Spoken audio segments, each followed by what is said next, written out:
નમસ્કાર. આજે આપણે સંસ્કૃતની અંદર નાના નાના વાક્યો કેવી રીતે બનાવવા એની આપણે સમજ મેળવીશું. 3 લિંગ છે આપણા. કયા કયા? પુલ્લિંગ, સ્ત્રીલિંગ અને ગુજરાતી, હિન્દી અને અંગ્રેજી આ 3 ભાષાની અંદર એવી વ્યવસ્થા છે કે એકવચન અને પછી સીધું બહુવચન. જ્યારે સંસ્કૃતની અંદર એકવચન, દ્વિવચન અને બહુવચન આ 3 વચનના રૂપો અલગ અલગ થાય છે. દાખલા તરીકે ગુજરાતીમાં આપણે કહીએ કે આ છોકરો ગયો, આ છોકરો ગયો. હવે એ જ વાક્ય જ્યારે આપણે સ્ત્રીલિંગમાં બોલીએ ત્યારે આપણે શું કહીશું? આ છોકરી, બોલો, આ છોકરી ગઈ. જેમાં આપણે ગયો બોલ્યા હતા ત્યાં અહીંયા શું થઈ ગયું? ગઈ. એ જ રીતે આ કબાટ ગયું, આ કબાટ ગયું. ત્રણેયની અંદર 3 શબ્દો મળ્યા આપણને. આ છોકરો ગયો, આ છોકરી ગઈ અને આ કબાટ ગયું. પુલ્લિંગ, સ્ત્રીલિંગ અને નપુંસક. અહીં આપણે સંસ્કૃતમાં શીખવાનું છે 3 બરોબર. દાખલા તરીકે આ ભાઈ છે તો આને હું સંસ્કૃતની અંદર શું કહીશ? એષઃ બાલકઃ અસ્તિ. શું કહીશ? એષઃ બાલકઃ અસ્તિ. બીજો શબ્દ વાપરવો હોય તો હું એ કહીશ એષઃ અધ્યાપકઃ અસ્તિ. આ શિક્ષક છે. એષઃ આરક્ષકઃ અસ્તિ. શું કહીશ? એષઃ આરક્ષકઃ અસ્તિ. પણ માનો કે કાર્તિક મારાથી દૂર હોય, આ રીતે હોય, તો હું એમ કહીશ, હું શું શબ્દ વાપરીશ? આ કાર્તિક છે એમ કહીશ કે પેલો કાર્તિક છે એમ કહીશ? શું કહીશ?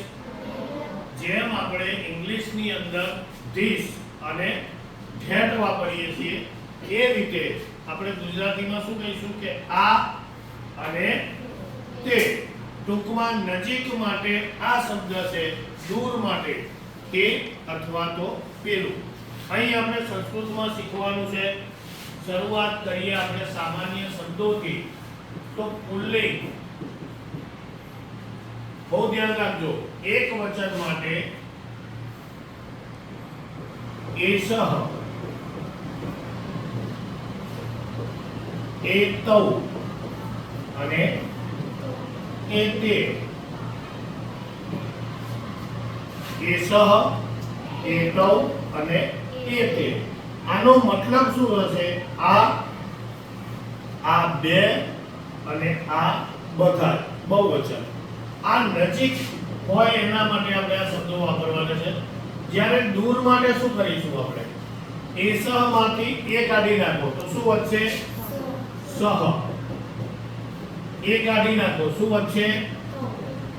તૌ. એ કાઢી નાખો શું વધશે? હવે સમજો, જે કાર્તિક લઈને મેં એમ કીધું કે એષઃ બાલકઃ અસ્તિ, એ દૂર હોય તો હું શું શબ્દ વાપરીશ? સહ બાલકઃ અસ્તિ. એષઃ અશ્વઃ અસ્તિ, સહ અશ્વઃ અસ્તિ. એષઃ પ્રકાશઃ અસ્તિ, સહ રમેશઃ અસ્તિ. ચલો, ખબર પડી ગઈ? એક વચન છે આ. હવે 2 બાળક હોય, 2 બાળક છે મારી પાસે, તો દ્વિવચનમાં હું શું કહીશ? એતૌ બાલકૌ સ્તઃ. એતૌ બાલકૌ સ્તઃ. એતૌ અધ્યાપકૌ સ્તઃ. એતૌ અધ્યાપકૌ સ્તઃ. એતે બધા જ માટે. એતે છાત્રાઃ સન્તિ. એતે ગજાઃ સન્તિ. એતે અશ્વાઃ સન્તિ. એકવચન, દ્વિવચન અને બહુવચન. અહીં આપણે 2 વાક્ય બનાવીએ. એષઃ બાલકઃ અસ્તિ. આનું શું બનશે? ચલો બોલો. એતૌ બાલકૌ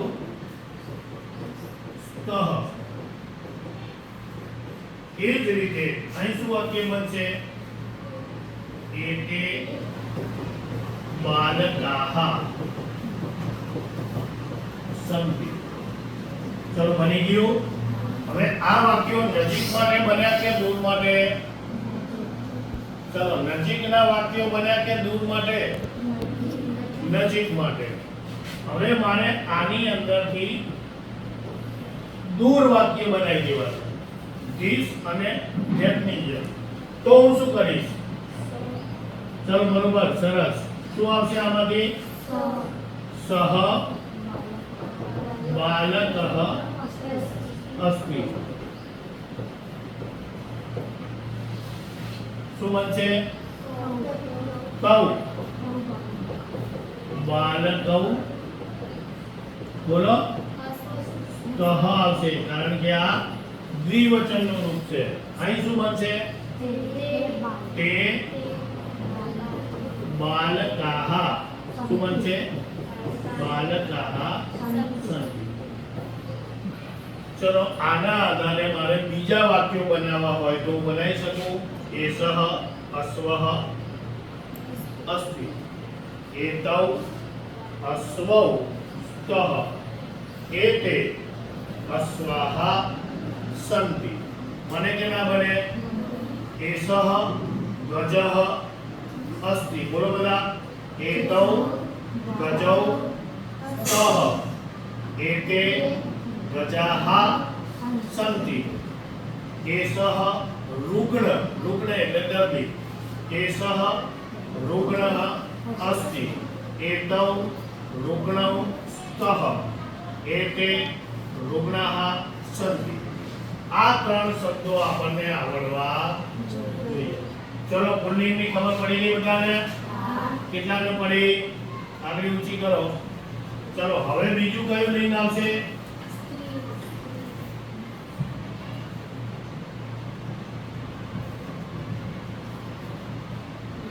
કયું આવશે? સ્ત્રીલિંગ. ચલો પહેલામાં શું હતું? એસહ, એતૌ, એતે. એ જ રીતે સ્ત્રીલિંગની અંદર એકવચન, દ્વિવચન અને બહુવચનમાં શું આવશે? ધ્યાન રાખજો. એસા, એતે, એતાહ. એસા, એતે, એતાહ. આ નજીકના શબ્દો છે કે દૂરના? કયા શબ્દો છે? નજીક માટે. હવે દૂર માટે આમાંથી મારે શું કરવાનું થશે? ચલો બોલો. સરસ. શું આવશે? સા. પછી અહીં શું આવશે? તે. અને આ બાજુ શું આવશે? તાહા આવશે. શું આવશે? હવે આપણે વાક્યો બનાવવા છે. એક છોકરી છે, એક જ છોકરી, તો શું બનશે? એસા બાલિકા અસ્તિ. બે છોકરી હોય તો દ્વિવચનનું રૂપ કયું છે? એતે બાલિકે સ્તઃ. બહુવચન હોય તો શું કરીશું? એતાહ બાલિકાઃ સંતિ. જો એસા માલા અસ્તિ. ધ્યાન રાખજો બધા. एते माले स्तः, एताः बालिकाः संति. चलो एक वस्तु ध्यान રાખો. આ એક વચનનું વાક્ય છે અને આ બેની અંદર ફરક શું લાગે છે તમને આ શબ્દની અંદર? चलो बालिकाની જગ્યાએ મેં માલા કરી નાખ્યું. ચલો શું ફરક છે? અહીં મેં માલા લખ્યું છે, જ્યારે અહીં શું લખ્યું છે? માલા લખ્યું છે. માલા હા, પાછળ શું લગાવ્યું છે? મેં શું લગાવ્યું છે? વિસર્ગ. શું લગાવ્યું છે? એનાથી શું ખ્યાલ આવે છે કે સ્ત્રીલિંગનું રૂપ આ રીતે પણ બને છે. બાલિકા એક વચન હોય તો એને જ્યારે આપણે વિસર્ગ લગાવીએ છીએ ત્યારે એ શું થઈ જાય છે? બહુવચનનું રૂપ બને છે. ગુરુ ગોદિકા એટલે ગરોળી. એક ગરોળી હોય તો આપણે શું કહીશું? ગુરુ ગોદિકા. પણ જ્યારે આપણે એમ કહીએ કે ગુરુ ગોદિકાહા તો એ બહુવચનનો શબ્દ બની જાય છે. અહીં આપણે જોયું કે એસા માલા અસ્તિ, કારણ કે એક જ માળા છે આપણી પાસે. અહીં એતે માને સ્તઃ, બે માળા છે. પણ અહીં મેં શું શબ્દ વાપર્યો? એતાહા માલાહા સંતિ. અહીં મારી પાસે એક બે નહીં પણ ત્રણ કે તેથી વધારે છે. હવે આને જ્યારે દૂરના વાક્યો બનાવવા હોય તો શું કરીશું? ચાલો એસા માલાનું શું બની જશે? સા. સરસ. સા માલા અસ્તિ. ચાલો આનું શું બની જશે?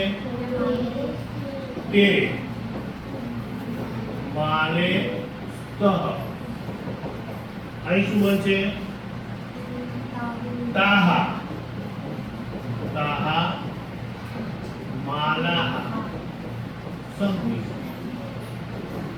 એ જ રીતે આપણે અહીંયા સ્ત્રીલિંગનું બીજા અનેક ઉદાહરણો જોઈ શકીએ છીએ. દાખલા તરીકે એસા બાલિકા અસ્તિ, એતે બાલિકે સ્તઃ, એતાહ બાલિકાः સંતિ, એસા માલા અસ્તિ, એતે માલે સ્તઃ, એતાः માલાः સંતિ. પુલ્લિંગ જોયું અને સ્ત્રીલિંગ. પુલ્લિંગના કયા શબ્દો હતા? એસઃ, એતૌ, એતે. સ્ત્રીલિંગના કયા શબ્દો છે? એકવચન, દ્વિવચન, બહુવચનના? એતે, એતા. હવે કયું વધ્યું? નપુંસકલિંગ. ચલો પુલ્લિંગ સ્ત્રીલિંગ કેટલાને કમ્પ્લીટ? ચલો સરસ.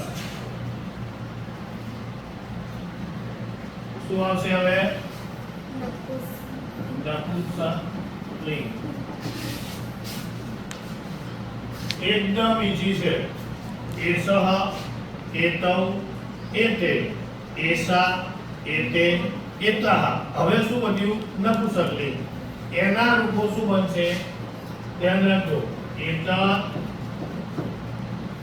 એતે અને શું આવશે? એતાની. એત, એતે, એતા. આ નજીક માટે છે. જ્યારે દૂર માટે મારે વાપરવા હોય ત્યારે હું શું વાપરીશ? ચલો બોલો. આ તો તમને આવડી ગયું છે. શું આવશે? તત, તે,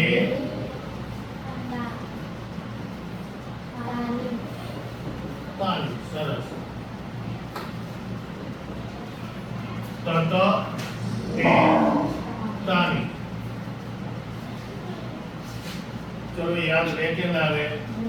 એતા, એતે, એતાની. દૂર માટે તત, તે, તાની. ચલો પુલ્લિંગ સ્ત્રીલિંગ ના વાક્યો બનાવ્યા. એ જ રીતે આપણે નપુંસકલિંગના વાક્ય બનાવવાનું છે. ચલો એક ચોપડી હોય તો શું વાક્ય બનાવીશું આપણે? મારી પાસે એક જ ચોપડી છે. કેટલી ચોપડી છે મારા હાથમાં? ચલો બીજી બીજ લાવો.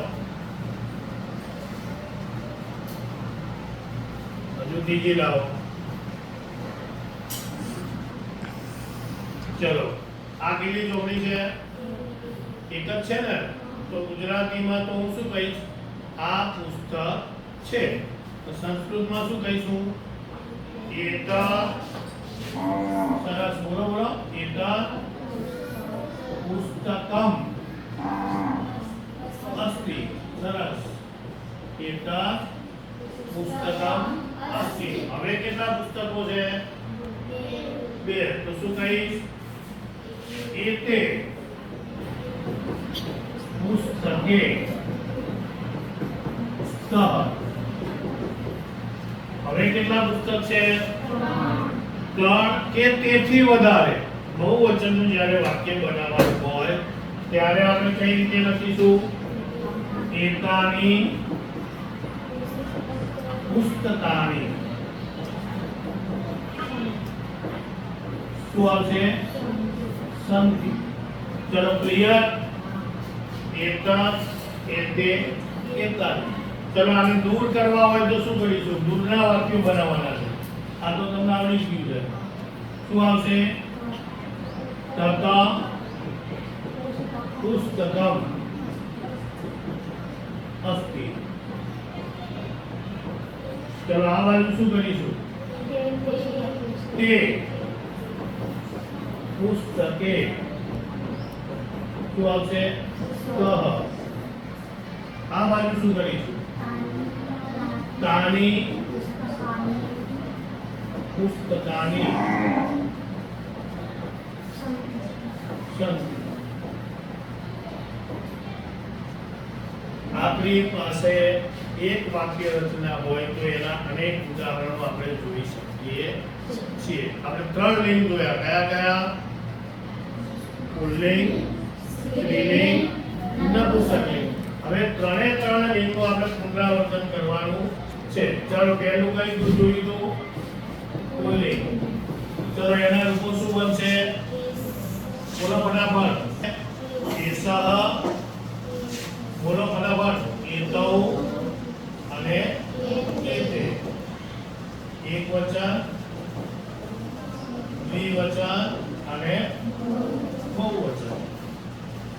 આ રૂપ આપણને આવડી જ જવા જોઈએ. ચાલો દૂર માટેનો શબ્દ બોલી જાઓ ફટાફટ. સહ, તૌ અને તે. ચાલો પુલ્લિંગ પતી ગયું. હવે શું આવશે? સ્ત્રીલિંગ. ચલો શું બનશે? એસાની જગ્યાએ એસા. શું બનશે? એસા. અહીં શું આવશે? એતે અને એતાહા. સરસ. ચલો દૂર માટે શું બની જશે? એસા માંથી શું બનશે? સા. ચલો આ બાજુ શું બનશે? તે. આ બાજુ શું બનશે? તાહા. ચલો હવે કયું બાકી રહ્યું? નપુંસકલિંગ. ચલો શું બનશે? ચલો યાદ કરો કયું રૂપ હતું? સરસ. શું આવશે? એતત, એતે અને એતાની. ચલો દૂર માટે શું બની જશે? તત, તે, તાની. હવે 3 કોઠા આપણે મગજમાં ઉતારવાના છે. કયા બે શબ્દો તમને કોમન જેવા લાગે? સરખા જેવા. કયા કયા છે? ચલો આની અંદર આ શબ્દ સરખો છે? છે. આની અંદર આ શબ્દ સરખો છે? છે. એ જ રીતે અહીં પણ છે. પુલ્લિંગમાં જે શબ્દ બહુવચનમાં છે તે સ્ત્રીલિંગમાં અને નપુંસકલિંગમાં કયા વચનમાં છે? દ્વિવચનમાં. તો આપણને ખબર કઈ રીતે પડે કે આ શબ્દ કયા લિંગ સાથે વપરાયો? દાખલા તરીકે અહીંયા એવું લખેલું હોય કે ખાલી જગ્યા બાલકાહા સંતિ. જો પરીક્ષામાં આ રીતે પૂછાય, આ ખાલી જગ્યામાં આ 3 માંથી કયા રૂપ હું મૂકું તો ખાલી જગ્યા સાચી પડે? ચલો આ ભાઈનું કેવું શું થાય? તાની. ચલો અહીં તાની મૂકીએ તો સાચું પડે. આ શબ્દ શું છે? શું શબ્દ છે? બાલકાહા. શું છે? હવે આ પાછળનો જે શબ્દ છે એ એકવચનનો છે, દ્વિવચનનો છે કે બહુવચનનો છે? શેનો છે? બહુવચનનો. આપણને એટલી ખબર પડી ગઈ કે સંતિ શબ્દ તો બહુવચનનો છે. એટલે આ 3 લાઈન જોવાની. બરોબર. એ પછી આ શબ્દ છે બાલકાહા. પુલ્લિંગ છે, સ્ત્રીલિંગ છે કે નપુંસકલિંગમાં છે? શેમાં છે? શેમાં આવે? બાલકાહા. છોકરો શેમાં આવશે? પુલ્લિંગમાં. શેમાં આવશે? તો અહીંથી મારે આ શબ્દ ઉપાડી અને ખાલી જગ્યામાં મૂકવું તો મારી ખાલી જગ્યા સાચી કહેવાય. એતે બાલકાહા સંતિ. આવી જો બીજી ખાલી જગ્યા હોય, દાખલા તરીકે બાલિકા અસ્તિ. ચલો આપણે એકદમ બીજી ખાલી જગ્યા આવડી જવી જોઈએ. આ ખાલી જગ્યામાં શું જવાબ આવશે? ચલો વિચારો. સરસ. શું આવશે? એસા. આ ક્યારે આપણને આવડે કે આ બધા જ શબ્દો આપણા મગજમાં હોય, આપણને કમ્પ્લીટ ખબર હોય તો જ આવડે. હવે ધ્યાન રાખો, અહીંયા આ એસા મૂક્યું. ચલો આ ખાલી જગ્યા હું પૂછું છું. હવે અહીંયા આ જ ખાલી જગ્યામાં હું વિસર્ગ ઉમેરી દઉં છું અને આ શબ્દ કાઢી નાખું છું અને અહીં નવો શબ્દ ઉમેરું છું, સંતિ.